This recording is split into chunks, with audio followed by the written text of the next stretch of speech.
This is the year of our Lord 2015, and it's 15 years since we began Sarnelli House. The beginning of Sarnelli House was very, very modest. We started with a population of 7 children. All these 7 children at that time, none of them had AIDS because children with AIDS had no medicine from the government and were dying. To the point now we have 7 houses for children. One house now, St. Patrick's, is going to be used as a house for the college girls when they come home. And it's a possibility if we get many more children, we'll have to reopen St. Patrick's to be a home for children.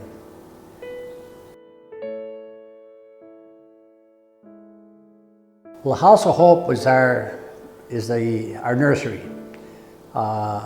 We had big kids, we had babies, we had little kids, and we decided to make a separate nursery. And we built one nursery for $17,000, and that nursery was a poor building. It lasted a few years, but we rebuilt it. And now we have the nurseries for babies that come, and the children will stay there until they finish their kindergarten. When they start going into first grade, then they move either to the Yananasker house, our new house in Yananasker, or in the case of the boys, they'll move over here to Sarnelli House. This house is called the House of Hope. And we have here today all our little kids from the House of Hope, most of them, plus the moms that watch them. This is our day crew. And our night crew will be coming in about 5 o'clock. And we have all the way from little babies up to kids that are going to finish kindergarten. And we started this place because we had so many little children. Yananasker is the house actually for grade school girls. And we have a lot of little kids there now because children that have graduated from kindergarten have moved up to first grade. And these kids, the Yananasker used to be for the older girls, the girls going into senior high school, the girls going into vocational school, going into college. But that number dwindled with these huge graduation classes we had. So we took that over, and it's overrun by little girls in their grade school period.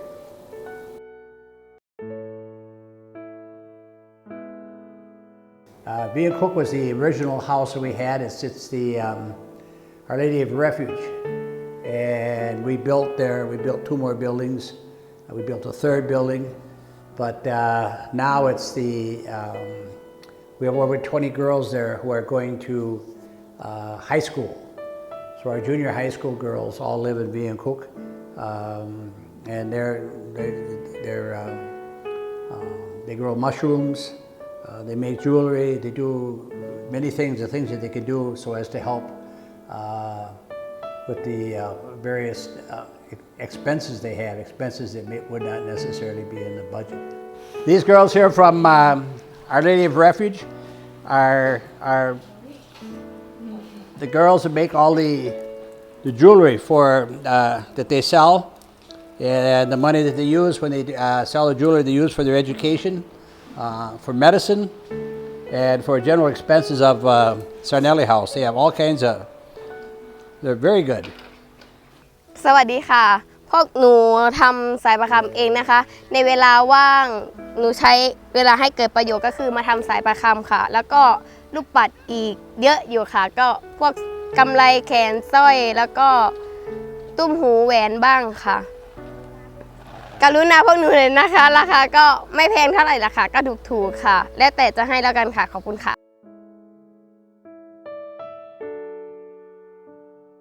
The Nazareth House is for the girls that are into senior high school, the girls that are going to vocational schools, the girls that are going to college.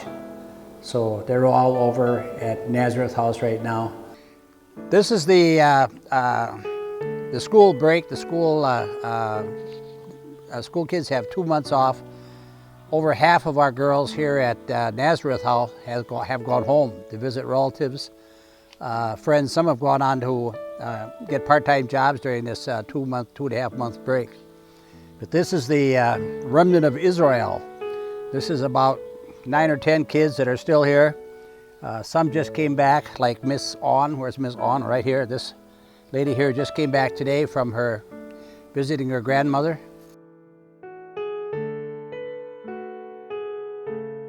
Sarnelli House is a house for all boys, whether they have AIDS or don't have AIDS. They're at Sarnelli House and they go to grade school. Once they finish Bahok or 6th grade, then they move from the Sarnelli House, they move out to the Gary and Janet House, which is out in the fields. It's a house out in our rice fields. It's for boys who are in high school and into vocational school and college. And that, right now, I think they have about 14 boys out there right now.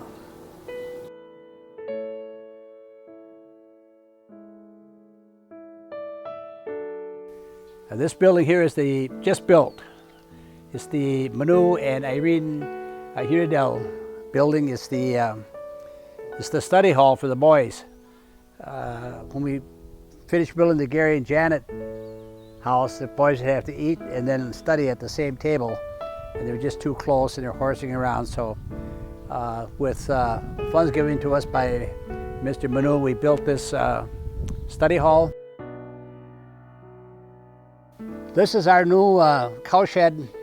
Actually, we have two herds of cows. We have these cattle here, and we have a similar amount down in another farm. But if you see one cow, you see them all actually. In both places we have sprinklers with wells, and we sprinkle water to have green grass. And these cattle are Brahman cows. And in the back of that shed there, you will see bales of straw. We have a baler. We bale our own straw and hay.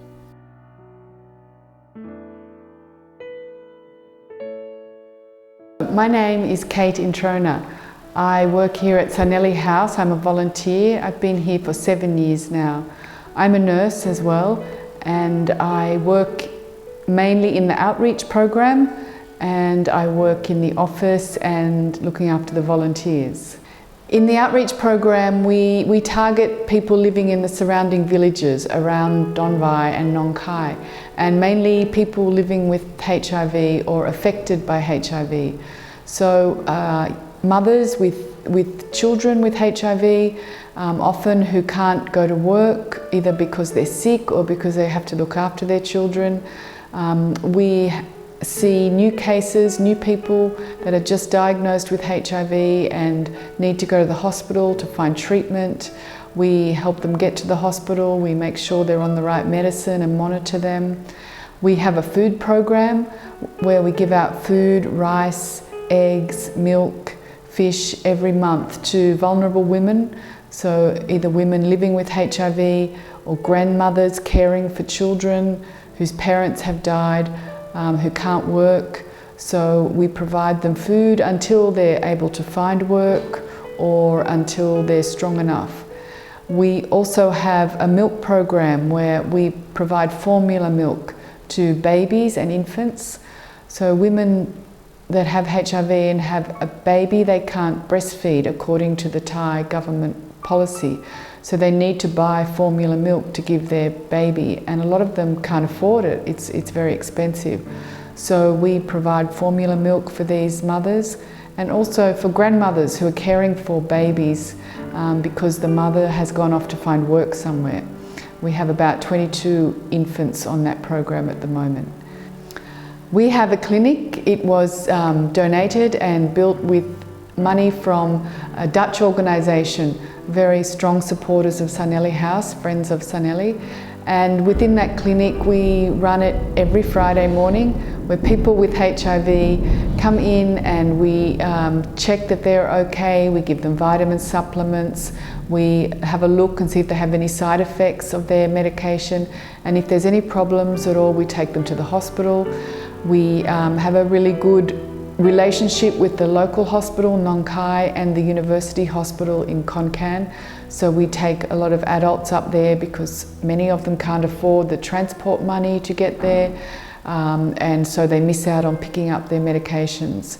So I've been working here for 7 years now, and it continues to inspire me and bring me, and I think everyone else that works here, a great deal of joy and a great deal of love to know that you can help children that just thrive on any love or any affection, and that we can provide them with an education, with shelter.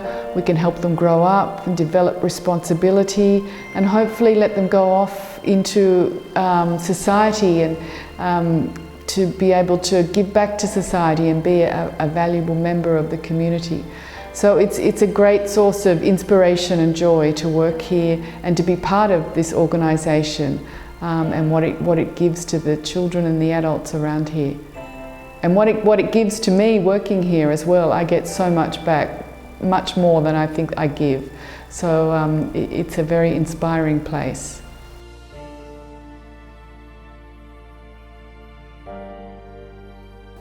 We certainly appreciate all the help that we've gotten from sponsors and from foundations. A project like this is not a money-making project. We've been lucky. God's been good to us. Every year we've come in the black. We're never going to be wealthy. We're going to be always, kind of hand to mouth in the support of the children. And that's the most important part of our work, is to make sure that the children, they don't have parents or relatives, and to make sure that they have the love and the respect that they deserve, but also the opportunity to study, wherewith they have to learn, first of all, how to be responsible and unselfish. And it's hard for kids coming in, it's hard for, when you look at the background of some of these children, it's horrific. Some of what those children have to go through. We have over a dozen girls who were brutally raped, that the government couldn't take care of or wouldn't, and gave them to us, and we have them now, and we're trying, to get them into the society as much as possible, and I think we're succeeding.